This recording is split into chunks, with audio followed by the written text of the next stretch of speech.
What's up, everyone? So today we're here with Javier, here with Charlie, flipping for the culture. Well, first appearance. It should be not his last, definitely. On that, we're going to be talking about getting going with wholesale, finding your first initial accounts, and all that and everything. So Charlie, you got a good question to start out with? Yeah, so when you're first going to a supplier, do you use some sort of template to reach out to them, or what do you prefer? Yeah, I do have a template that I've been working on for the last couple of years. I always say pretty much like the same stuff, so I just use it as a guide, and then just kind of like write the paragraph by myself.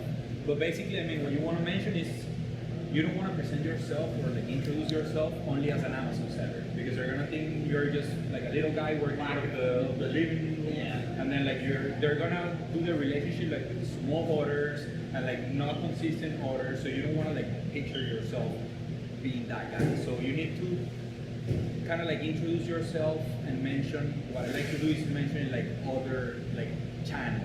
So I would say I do e-commerce, so I do a lot of like Amazon, I do Walmart, I do eBay, and I can help them kind of like grow their brand and offer like their products on different channels that they're not working on right now. And what was the jump when you started wholesale? Because you mentioned you would go away first, right? Yeah. So what was the sales number jump? Was it like 20 to 100 or like? Yeah, it was actually kind of low, because I always, I mean, like at the beginning I was doing arbitrage, but I always had my eyes on wholesale. I mean, like at least for me, like I understood like wholesale was the way to go, especially like because of how scalable it is. Okay, so I was doing maybe like I would say like 10K a month when I did the jump. So that was early. Yeah, like super early. Yeah, I know like a lot of people, they do like 100, even 200K a month on arbitrage, both OA and RA, which I think is like super high. So for those guys, I would recommend 100% to try to get a little bit more on wholesale, because it's more like automated and more scalable. And it doesn't have to be either or. It's like a gradual thing. That's the biggest thing. Is it doesn't have to be 100%. It's like 90-10, and 2 months later, it's been doing this for a while. We're going to continue to do it for a little while and everything. And just we can get a little vibe check at the warehouse too briefly. This little here. Yeah, but that's similar to me. Right now I'm doing around 50 of OA, and I'm planning, I just switched over, so I just got my first supplier, and I plan on not doing too much at the beginning, because I want to get more accustomed to it before I spend a lot of money on it. But yeah, the switch, it doesn't, like you were saying, it doesn't have to be either or. It's very diverse. We were looking at his seller app while we were eating, and that first wholesale item was companies like 923, 922. 901. It's good. Everything like that. And then how do you think about sales ranges stuff? Like in terms of like what sales range is too high? How are you thinking about that? Because that's like one of the main things I help people with OA-wise. Yeah. So what I do is, I mean, like always you try to get the products that move as fast as possible. But I would say, for example, for the beauty and personal care category, or for the health and household, which is kind of like similar, health and household is a little bit bigger. I'll stay under 80,000 BSR for sure, because I mean, like you're gonna make sure, you want to make sure that item sells at least like 120, 150 units a month. If not, like, it's gonna take too long to sell your stock. And how do you go through all the catalogs that you get from all your suppliers? Yeah, that's a good question. Yeah, they're giving you UPCs or ASINs. They give you I have both kind of suppliers. So I have a couple suppliers that they only do like catalogs and they don't give you like UPCs or anything. So for those, I mean, like the only way to do it, or the right way to do it, is just manually. You're like one by one. You don't really need to do one product by product. You can do it like by brands. So I mean, what I think is, if you're getting a good price on that brand from that supplier, most likely you're gonna get a lot of products of that brand. So once you hit like that spot, just make sure that you go deep on that brand, because I mean, what it means is that you're getting a good product for that brand. It doesn't, I mean, not necessarily means that you're getting a good price for a different brand. So just kind of like focus on that one, and then you just kind of like check brand by brand. Yeah, and so what I picked up from talking to you is that it's mainly distributors and wholesalers, not as much brand direct, like working with a specific brand. What's the reason behind that? At least, I mean, like for us, it's been working better with distributors instead of brands. I mean, brands, you always have to do kind of like an extra work, kind of like take care of the listings, maybe running some PPC, maybe, I mean, like if you want to work directly with a brand, you need to offer more value. On the other side, if you're working with distributors, they just want to sell. I love it, yes. I mean, the more that you spend, the more that they love it. It's super basic. So I mean, like, I rather spend the time. I mean, instead of working with a brand, I'm working like on the listings and improving the listings and the pictures and everything. I'll just rather like use that time on finding like better suppliers, better distributors, and buying more products. Yeah, and then how much money does someone need to make on wholesale?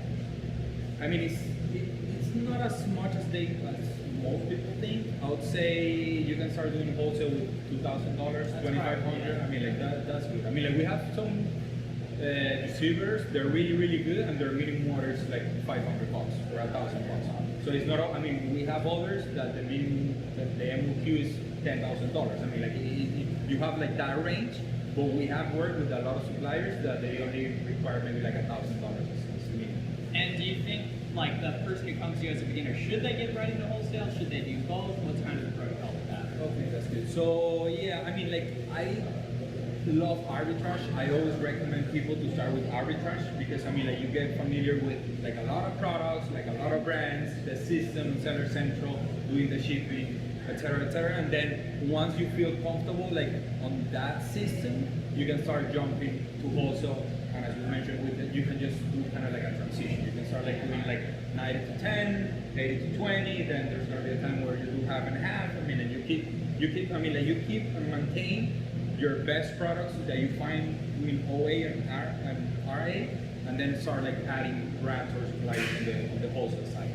Yeah, I also feel like arbitrage is necessary to start because like the learning curve is so steep. Yeah. They really need to just get through it to like, actually incorporate Creating and shipping, listing the first thing, Reading the layouts and stuff. Yeah, and two, like at the start, it takes the cash flow, understanding that like it is and stuff. Yeah. It is very intimidating at first. Yeah, well, it's interesting too with like ungating. Everyone thinks they can wholesale. That's a beauty part. You know, people like that's what I used to think was the hard part. And do you run into any ungated issues or do they invoice you guys?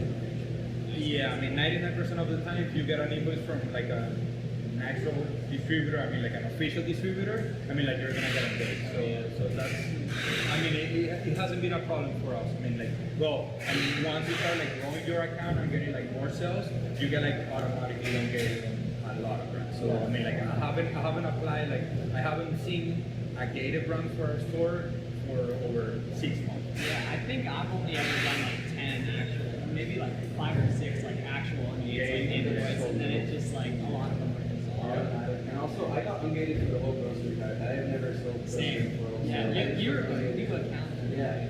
Yeah. My account is like 3 or 4 months old. Oh, okay. Yeah. You're already engaged, that's fine. Yeah. And then what all tools are you using for the 450K month wholesale? Okay, so yeah, for profit calculation, we do Celeron. So thank you for that one. Got And you. then we do for all the prepping, to the workflow, as we mentioned. So shout out to Larry. Yeah, shout out. 100%.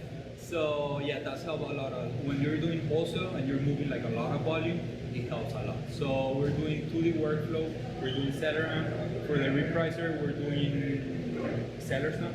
So Oh, seller, that's seller like- on. yeah, seller and then snap. Seller Snap. And then we do yeah, and then we do Seller Snap for the repricing, which is super. Yeah, it is $500 a month, but I mean it is worth it. I mean, like I started doing just at the beginning, I was just using the repricer from Seller Central. Then I jumped to Aura, and then I jumped to Seller Snap, and it was worth it 100%. And is it that it's getting more buy box share, or do you have special rules within it, or what's kind of that? What do you think is the secret? What makes it so expensive? Yeah, so I mean, it helps getting more of the percentage of the buy box, but what I like the most is that it increases the price of the product every time it ends. So I mean, like, for example, there's other reprisers that they're like super aggressive, but they always go down the price. But sellers now, like, every time they can just kind of like increase the price a little bit, they're gonna do it. So it helps with the margins. And what's nice is that like the more inventory specifics of one specific ASIN you get in, the more it gets spread out. So then the more buy rates kind of like feeds itself, right? More feedback, everything like that. Do you think reviews matter on the store? Yeah. I mean, wholesale, I think it does. Yeah, especially at the beginning. Yeah. If it's like a new store, they're not gonna get that much of the buy box percentage. Then once you start growing, like it gets kind of like it doesn't get like equal for every seller, but it always helps. Yeah. And And then during like podcasts, we actually did podcasts Yeah. too. So my favorite questions we'll end off with is, what are traits you see in successful sellers? So yeah, I would say, I mean, being able to jump like obstacles and solve problems. I mean, like I always tell like my family, like at this point, I just get paid like to solve problems. Now 100%. fires. Yeah. So I wake up in the morning, and then by 8 in the morning, like I already have like 4 things to fix. So I spend pretty much like the whole day doing that. So I mean, like you don't. I mean, like you can get like discouraged because of like problems and obstacles, because you're gonna get them anyway. So the faster that you solve them, the bigger it's gonna be the business. 100%. And then where can people find you on social media? Yeah. So my personal one is at Javi Garcia 7, and then I have a Amazon Instagram page in Spanish for those that speak Spanish. @Mundo Amazon. Okay, so it's Amazon World in Spanish. So yeah, if you like the content, just follow me. Shout out to Miles. Thanks for coming by. Yes, sir. All right. Thank you so much, man. Thank you. It was a pleasure. Living for the culture. Yeah, you already know. Yeah. Thanks for watching, guys. Thank you. Sweet. All right.